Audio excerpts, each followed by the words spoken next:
Vikings of Valhalla. Today we're diving into Manor Lords with 10 essential beginner tips to help any beginner build a strong and thriving settlement. From managing your resources to defending your people, these strategies will give you a solid start. So grab your shield, sharpen your axe, and fill up your horde, and let the saga begin.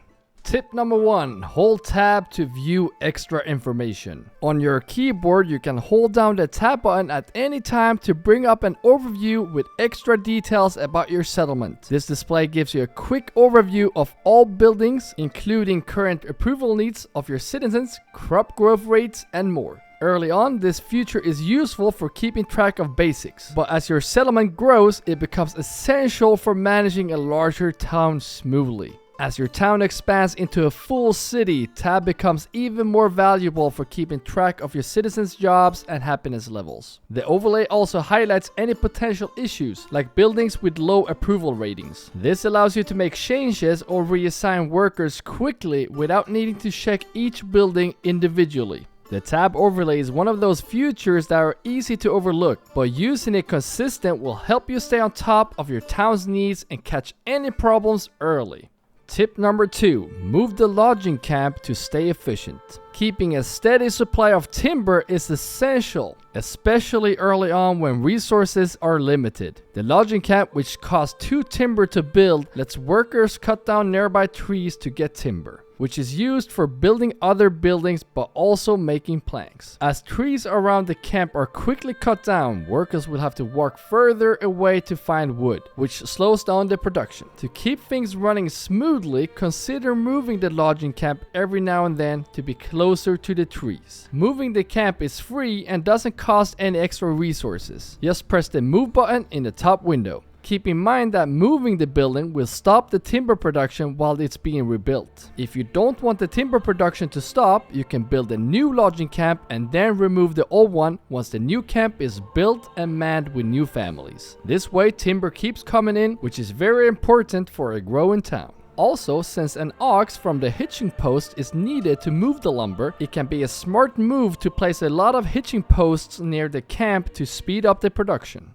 Tip number 3, plant trees early to keep resources steady. Since we just talked about cutting down the trees, it's time to talk about planting new ones, and that you should do this pretty early in your playthrough. This is a thing I overlooked when I first started playing Manor Lords. At first, planting trees might not seem important, but you will quickly notice how the lack of a steady wood supply slows down your entire settlement. Without enough trees, gathering logs for firewood and producing planks will become much harder, making it difficult to keep up with the needs of your growing city. There will simply not be enough logs to build new structures, keep homes warm, or produce materials from expansions if you don't plant trees. I recommend building a forester hut as soon as possible. Just as in real life, trees take a long time to grow. The forester hut costs 2 timber, and once it's built, foresters will plant trees around your town. Having a forester hut early on keeps a reliable wood supply nearby and prevents the constant need to relocate the lodging camps. Planting trees is also important around the woodcutter's lodge, which provides more firewood for the cold winters in Manor Lords. A steady wood supply keeps your settlement strong. If you're committed to planting roots and growing your Viking village, do not forget to subscribe for more Manor Lords tips.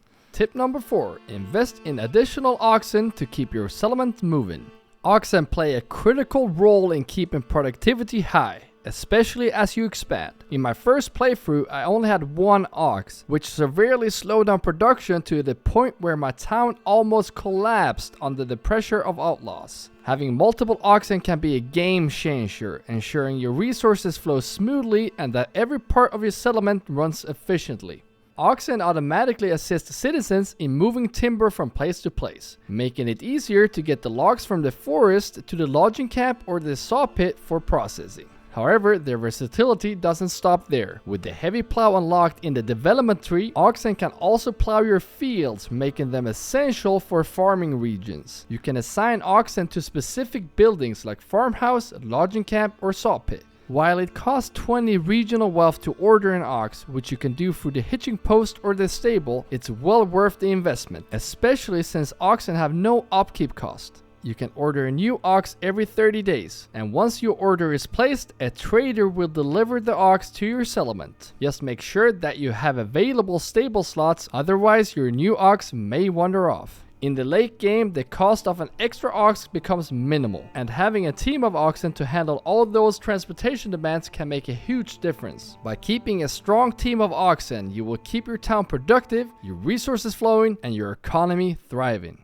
Tip number 5. Start trading to build up your regional wealth. In the early game, trading planks is one of the easiest ways to start earning regional wealth. They bring in 2 wealth per trade and don't require you to establish a trade route. Firewood is also a good option, but always keep a careful limit to avoid leaving your Viking settlers without enough fuel to stay warm. Start by constructing a trading post which costs 4 timber. This post enables trade with both traveling merchants and other trading posts. Once your trading post is built, access the trade tab to get an overview of available goods to sell. Select exporting on the planks and select how many planks you always want to keep in your storage. This is a way to always ensure that you have access to planks if you produce shields, for example. But early game, you should not need a surplus of planks, so I usually just set the limit to 0. Tip number 6. Be patient with level 2 extensions. Upgrading Burgage plots to level 2 may seem like the appealing way to grow your town quickly, but it's essential to consider the long-term impact before upgrading your Burgage plots and assigning families to these extensions. A level 2 extension requires one family to move in and dedicate themselves permanently to that building, which removes them from the pool of available workers for other tasks around your town. Assigning families to level 2 extensions too early can cause problems if you lack the resources to keep them productive. For example, the armor's workshop needs iron slabs to produce armor, while the tailor's workshop needs linen to make different clothing options. If you are low on these materials, the families assigned to these extensions may sit and do nothing, which is wasteful in the early stages of building your town. It's better to hold off on level 2 upgrades until you have a reliable supply of resources and a larger population that can handle losing a family to be permanently assigned to an extension. Don't forget that level 2 Burgage plots also have a higher demand to meet specific needs to ensure high approval in your town. For example, level 2 Burgage plots require a level 2 church. If the approval drops below 50, there will be no new families moving into your town. Tip number 7. Prioritize the storehouse and granary. Weather is a constant threat to your supplies. Right from the start, it's essential to protect your resources by moving them into the storehouse and granary. If food, firewood, and other supplies are exposed to the elements, they risk being ruined. Moving the supplies into the storehouse or granary shields them from the weather and keeps them safe. The storehouse, costing 2 timber, stores general resources, while the granary, costing 2 timber and 10 stone, focus on food storage. Both buildings automatically collect and store supplies and play a key role in maintaining your settlement's resources. Workers in these buildings will also automatically set up market stalls that will sell goods to nearby Burgage plots, ensuring that your Viking settlers get the food and fuel that they need. Once your storehouse and granary are set up, it's important that you also place down a marketplace. This will allow families to set up stalls for essential goods like food, fuel, and clothing. Keep in mind that the plots closest to the marketplace are served first, so if the supplies run low, homes further away from the marketplace might not get what they need. This will impact your town's approval. But these needs are easily fixed with more market stalls. It's also important to assign families to work at your storage buildings early in your playthrough. Workers will collect, store, and set up market stalls on the market. Building a storehouse and a granary early on, along with a well-placed marketplace, helps keep your resources safe and your approval happy, which is essential to have new families move into your town. Tip number 8. Fields can cross borders for maximum yield. As long as you own both regions, you can extend your fields across region borders to access better soil. If you notice a patch of high fertility right across a border, don't hesitate to stretch your field over the red line to include the whole patch. As long as most of the field is within the region you want it to belong to, it will still count as part of that region.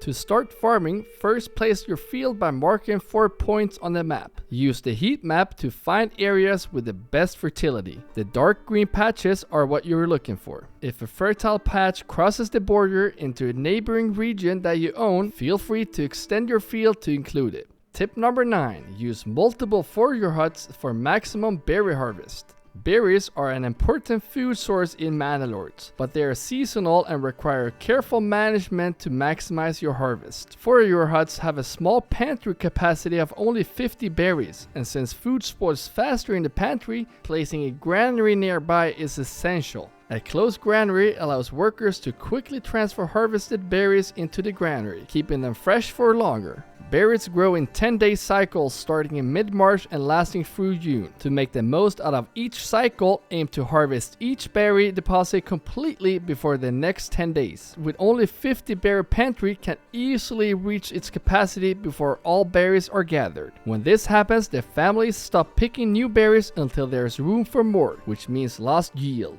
By setting up multiple forager huts, you prevent the pantry from capping out, allowing workers to gather all available berries and make full use of each growth cycle. A nearby granary further boosts efficiency by giving workers a convenient place to store the berries, reducing the time spent walking and ensuring a steady food supply for your settlement. Before I let you know the last tip that comes with a little bonus tip, do consider pressing that subscribe button for more Manor Lord tips and tricks videos. And if you're still watching this video, then grab your axe and smash that like button to support this channel. And then let's get into the last tip.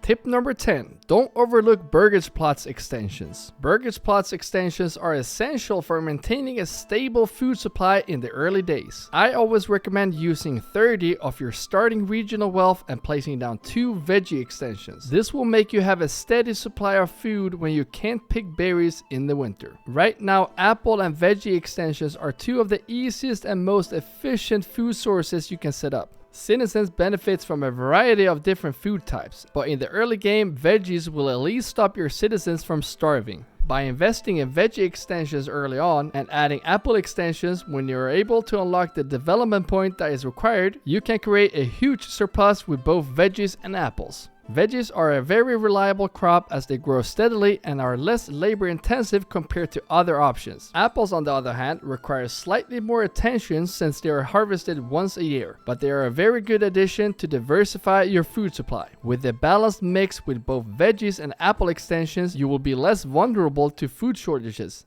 And here is the bonus tip. Size matters. When adding apple or veggie extensions, plot size directly affects yield. Larger extensions will produce more, but if they're too big, you may run into issues. Workers may struggle to plow, plant, and harvest their entire field in time, which can lead to unharvested food and spoilage. A too large extension can also fill up its pantry too quick, and your granary workers might not keep up with moving the food to proper storage, further increasing the risk of spoilage. However, for animal pens, chicken coops, or level 2 workshop extensions, plot size does not impact productivity at all. So there's no need to make the extensions bigger than necessary. The extra space can instead be used for extra extensions or resources. I hope these tips will help you build a strong and thriving settlement in Manor Lords. If you're ready to join the shield wall, you can grab your shield and press join below this video. And if you want 10 more advanced Manor Lords tips, you will see that video on the screen right now. So keep your axes sharp and I will see you in the next video.